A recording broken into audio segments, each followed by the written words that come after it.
नमस्कार, मैं हूं जूही वर्मा और आप देख रहे हैं न्यूज़ लाइव एमपी।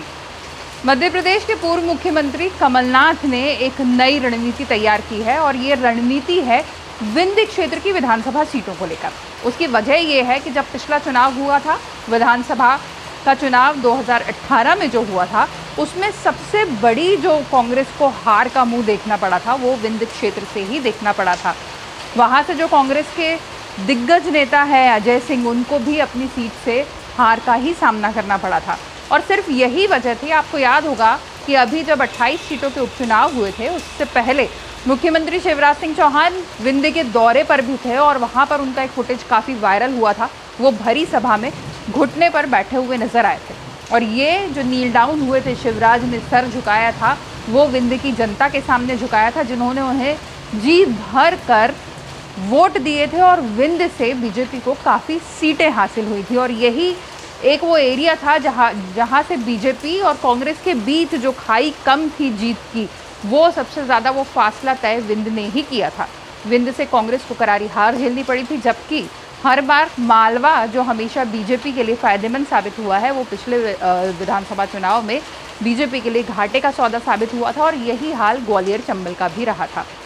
तो अब विंध्य क्षेत्र पे कांग्रेस का पूरा फोकस है। इस बात को लेकर काफ़ी आश्वस्त है कांग्रेस की आने वाला चुनाव जब भी होता है तो ग्वालियर चंबल में उसकी स्थिति बेहतर होगी, दूसरे रीजन्स में उसकी स्थिति बेहतर होगी, पर विंध्य में काफ़ी मुश्किल हो सकती है चुनावी जंग एक बार फिर से। और यही वजह है कि कांग्रेस का पूरा फोकस इस बार विंध्य पर है कि वहाँ पर सीटें बढ़ें। इस संबंध में सवाल हुआ, दरअसल पूर्व मुख्यमंत्री आज कुछ ऐसे मीडिया पत्रकारों से मुखातिब भी हुए जो सोशल मीडिया पर यानी वेबसाइट्स पर, यूट्यूब्स पर अपना चैनल चला रहे हैं, उनसे मुखातिब हुए। उस चर्चा में उन्होंने विंध्य से जुड़े कई अहम सवालों के जवाब भी दिए, जिसमें उन्होंने बताया किस तरीके से रणनीति विंध्य में कांग्रेस तैयार कर रही है। सबसे पहली रणनीति तो कांग्रेस की यही होगी कि वहाँ पर जितनी भी छोटे से छोटे कार्यकर्ता हैं, जितनी भी जिला इकाइयाँ हैं, उन सबको मजबूत किया जाए, नेतृत्व को मजबूत किया जाए, कार्यकर्ताओं को उत्साहित किया जाए, ताकि विंध्य में अभी से काम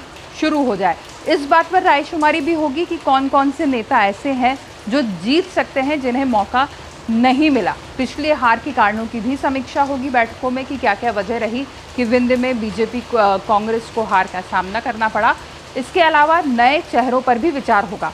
हालांकि इस पूरी बातचीत में कहीं पर भी कमलनाथ ने किसी बड़े नेता का जिक्र नहीं किया, पर ये इशारा ज़रूर किया कि अगर ज़रूरत होगी नेतृत्व बदलने की, चेहरे बदलने की, तो वो बड़े से बड़ा फैसला लेने में चूकेंगे नहीं। कोशिश सिर्फ ये होगी कि विंध्य में ज़्यादा से ज़्यादा सीटें आएँ। इसके लिए अभी बैठकों का दौर कांग्रेस में शुरू हो चुका है।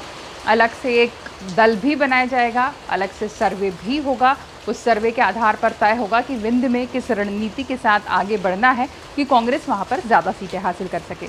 समय काफ़ी है अभी, फिर भी एक रीजन को फोकस करने के लिए देखना ये है कि जो अब थोड़ा समय बचा है विधानसभा चुनाव तक का, 2.5 साल हम मान सकते हैं, उसमें क्या कमलनाथ कर सकते हैं। वैसे अपनी रणनीति वो पहले ही जाहिर कर चुके हैं कि रणनीति बनाने के वो कितने एक्सपर्ट हैं। पिछली बार हुए उपचुनाव में 28 सीटों के उपचुनाव में भले ही कमलनाथ ने या कांग्रेस ने कुछ खास कमाल नहीं दिखाया हो, पर जिस तरीके से चुनाव प्रचार हुआ, सोशल मीडिया पर कैंपेनिंग हुई, पूरी कांग्रेस एकजुट बनी हुई नजर आई। इसका काफ़ी कुछ श्रेय कमलनाथ और उनकी रणनीति को जाता है। अगर पूरे 2 साल इसी मुस्तैदी के साथ काम होता है तो फिर ये उम्मीद जताई जा सकती है कि आने वाले विधानसभा चुनाव में कांग्रेस पिछले विधानसभा चुनाव से भी ज़्यादा बेहतर प्रदर्शन करके दिखाए। नमस्कार।